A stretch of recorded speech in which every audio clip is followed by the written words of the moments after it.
स्वागत है आप सभी का एक बार फिर से। लोकसभा चुनाव के बाद देश की सियासत पूरी तरह से बदल गई है। इस चुनाव में ओबीसी मतदाता असल गेम चेंजर साबित हुए हैं। इसके चलते ही बीजेपी 303 सीटों से घटकर 240 सीटों पर पहुंच गई है। पीएम मोदी को सहयोगी दलों के सहारे सरकार बनानी पड़ी है। बीजेपी ने अपने खिसके हुए जनाधार को दोबारा से वापस लाने के लिए ओबीसी पर खास फोकस किया है। लोकसभा चुनाव के बाद बीजेपी ने सभी राजनीतिक नियुक्तियों में ओबीसी को ही अहमियत देने का काम किया है।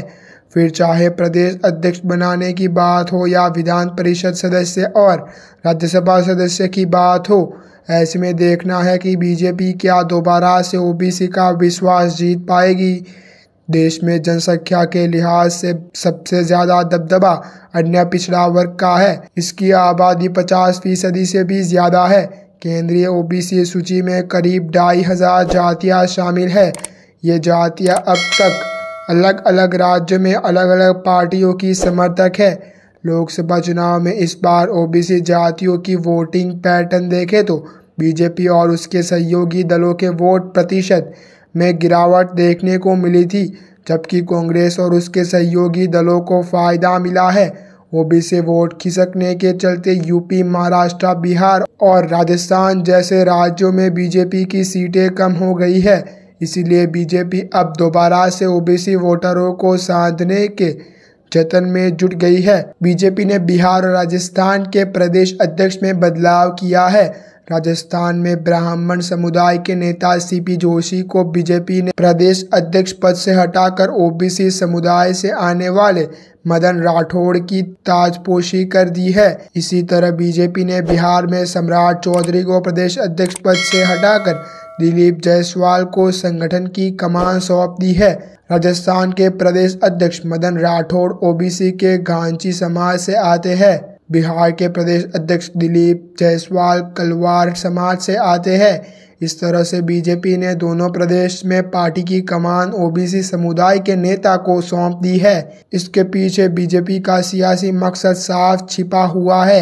बिहार में 62% तो राजस्थान में 55% की करीब ओबीसी समुदाय के लोग हैं, जिसे देखते हुए बीजेपी ने दांव खेला है।